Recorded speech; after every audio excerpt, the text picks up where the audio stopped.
ود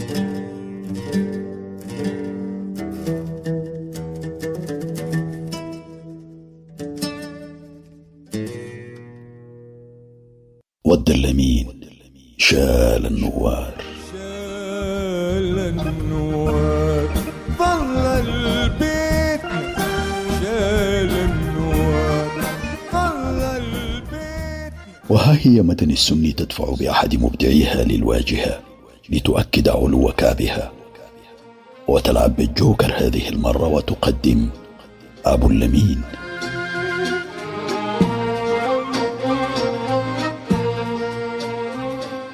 والنضارة في شبابك، والطفولة في عينيك، والقلوب الحايمة حولك يا حلو بتتمنى ليك. وليس من قبيل الصدفة أن تقدم مدني والجزيرة هذا الكم من الإبداع والمبدعين. ومدني دي عندها ميزة عجيبة، تجيها من أي حتة طوال بتستوعبك، ما بتسألك عن إذن دخول ولا تأشيرة. والزول المضياف دايما ثقته في نفسه عالية ولا يخشى تغول الضيوف. مدينة زي دي لازم تقدم مبدعين.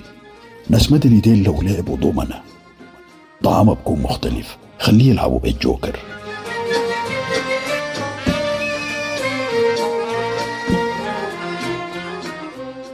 ومحمد الأمين حالة إبداعية خاصة، وفنان يتفجر موهبة، ولم يكن طريقه مفروش بالورود، بل عانى الرجل في بداياته صحة وفرص، حيث لم يجد من يأخذ بيده في بداياته الأولى، ولكن آلته الإبداعية الضخمة كانت قادرة على دك حصون العثرات، فولد نجما سطع في سماء السودان. كان ولا يزال أحد أساطين الغناء السوداني، وعلامة فارقة في سفر الأغنية السودانية، وخط دفاع أول عن محتوانا الفني ومنتوجنا الإبداعي كبلد وأمة.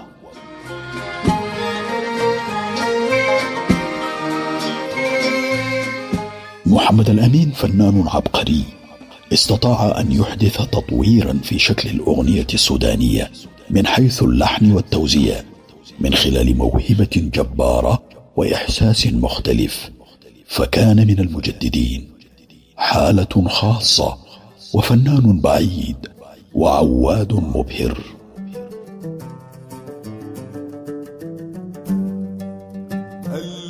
الأسودان نشوان دورة من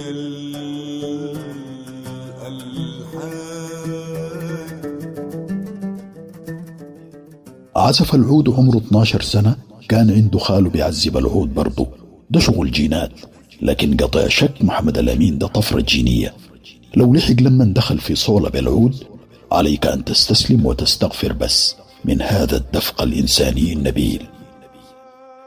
هاك عهدي وهات ديك، وحياة غرامي أهدي عمري وروحي ليك، أنا روحي ليك. عهدي يا حبيبي هات ايديك يا حبيبي. وبالفعل كان عهده معنا محبة وود، وقد أهدانا روحه التي سكبها على المسارح، فلون المزاج السوداني بفن راق ومترف نقلنا إلى براحات أكبر، وارتقى بالذائقة الموسيقية واللحنية إلى مصاف الكبار، مثنى وثلاث وخماسي. لذلك أي أغنية لمحمد الأمين هي أغنية كبيرة. كمان إذا حصل المقدر وتلاقوا أولاد مدني في نص وغنى، فده حديد لاقى حديد، زي اللي قال باش كاتب مع المعلم فضل الله محمد رحمة الله عليه. الزول ده ما كتب قصايد كثيرة، لكن كتب الحب والظروف، وزاد الشجون والجريدة، وكلام زعل والموعد، وقالوا متألم شوية. ده يكتب شنو تاني هسه؟ فضل الله ده قال: دنيا بقربك يفرهد كل طاير يحيا فوقه، وجنة من بعدك بيذبل كل مخضر فيها ناظر، غايته لو شفقان علينا ما أظنك يوم تسافر، إنا لله.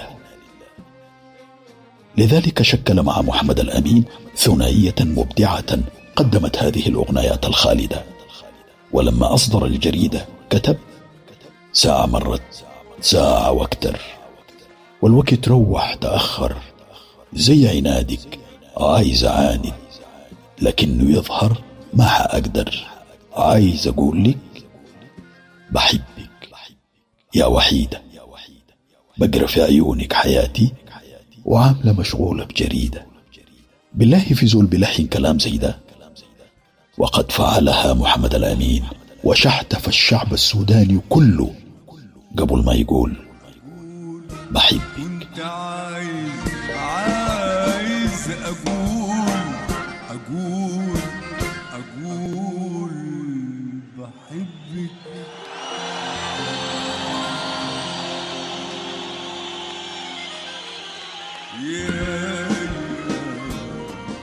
ونحن ناس بنعيش حياتنا الغالية بالنية السليمة، ولا زال الشعب السوداني يقرأ ويتذوق ويستمتع ويعيش مع الجريدة، ولا زالت توزع، والطبعة مليون.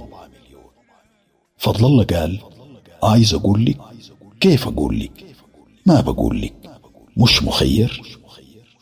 مخير الله والله الذي قسم لكما هذا الإبداع. محمد الأمين لن يتكرر. يا ريت يا ريت يا ريت يا ريت. طبعا محمد الأمين ووردي ديل الاستثناء الوحيد الذي إذا بدر منهم أي سلوك يفسر أن فيه نوع من التعالي أو التجاوز، السودانيين طوال بيعملوا نفسهم ما شايفين، إكراما واعترافا وتقديرا وود، ويخرج عليهم حاملين المحبة على أسنة السماح. ما يا تغنوا انتو والله أغني أنا، يا زول تغني انت طوالي ونحن نسمع. ووردي ده كمان لما يقول لك غنى معناها غنى. والهرم الفرعون ده بجيه صاد في بروفايل حقه برا عشان يكمل مع سين ده معادلة الأرض. ورغم صرامتهما الفنية، لكن سين زائد صاد تساوي الدنيا. وما أن يذكر وردي يذكر محمد الأمين، والشيء بالشيء يذكر، فالاثنان يجمعهما الإبداع اللامتناهي والموهبة العبقرية والموسيقى التاريخية. ومحمد والدلمين غنى للحب وللجمال والوطن والثورة، والتقى مع العصفور حلنجي في شال النوار، وبتتعلم من الأيام غربة وشوق، وتعرف كيف يكون الريد وليه الناس بتتألم، وتتعلم ورا البسمات كتمت دموع، بكيت من غير تحسبية. الحلنجي ده بيحلق عديل ما بيكتب، فيلتقطها المعلم محمد الأمين يشحن موسيقى وإحساس فتنطق. لذلك فمثلث حلنجي وأبو اللمين وفضل الله ده زي مثلث برمودا، إذا عبرته احتمال كبير تروح فيها، إلا إذا كنت مزودا بمضادات التباريح. ولما طال بي النوى بقى لي أسيبك مستحيل، وجاني منك. ورا البسمات كتمت دموع، وبكيت من غير تحس بيا. ولو لم يغني محمد الأمين لهاشم صديق غير الملحمة لكفته، ولكن الرجل كما كان باذخا في الهتافات والحناجر كان رقيقا في العواطف والمشاعر، وكتب حروف اسمك بمداد من حرير. جمال الفال وراحة البال وهجعت زول بعد ترحال، وتنية حلوة للشبال، دي غايته أحلى تانية في الشعر الغنائي السوداني الحديث، ملعوبة بحب، حقه يعيدوها بالبطيء. الوحيدة اللي بتنافسها أجد لي وسكت الخشامة وانزلي في العوازل كي، وبين تنية هاشم وقدلة أبو قطاطي ترقص شمعة الضوايا، وكم دمعة سالت في خدود الشمعة للكبير كابلي. جهجهت باكات الشعب السوداني كله يا أخ. حروف اسمك اجد منظوم بخيط النور، وطلت وردة من السور، ونغمة تنادي من طنبور. حروف اسمك وكنت أشتاق وأرحل ليك وأسرح في عسل عينيك. وعاد طبيب القلوب عمر محمود خالد ورائعته 5 سنين ليدوزن مساءات الخرطوم من جديد في لقائه مع محمد الأمين جوة 18، ويضيف شمعة خامسة ل4 فضل الله العاشم الحب ويتيمة كابلي. وتبقى يا حلم الأماسي شمعة ضاوية في كل دار، وزهرة في كل المواسم، كل يوم بتزيد نضار. وتبدي يا حلم الأماسي شمعة ضاوية في كل دار، وتبدي يا حلم الأماسي شمعة ضاوية في كل دار، زهرة في كل المواسم، زهرة في كل المواسم، كل يوم الموسيقار محمد الأمين حالة خاصة في الأغنية السودانية، وعلامة فارقة في تاريخ الفن السوداني، وأيقونة. رغم صرامته الفنية لكنه سال بين الناس جداول، خفيف الروح وصاحب نكتة وقفشات تشبه ذكاء أغنياته.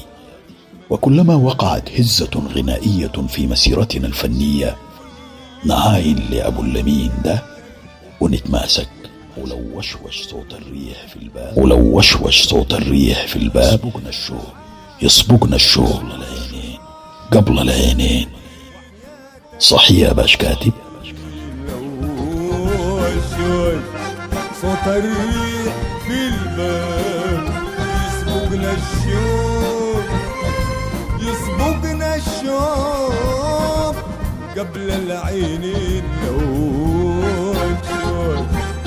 صوت الريح في الباب يسبقنا الشوق، يسبقنا الشوق قبل العينين، ونعاين الشارع نلقاه، ونعاين الشارع نلقاه تايه في دموع المغلوبين.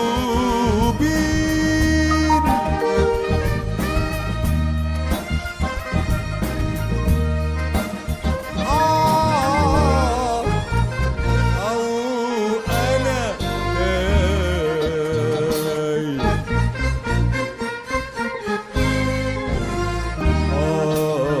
أنا تايه، وتايه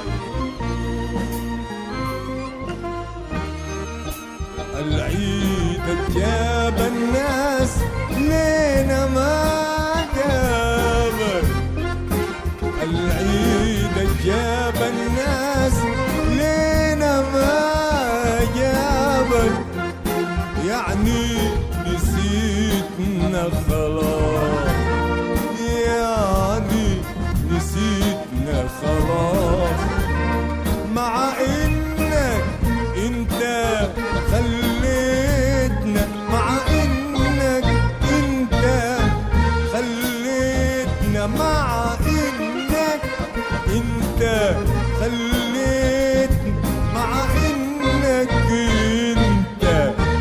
خليتنا نغني الحب ذكرى وإخلاص إخلاص. صبحت دمعتنا وسادتنا وكده حال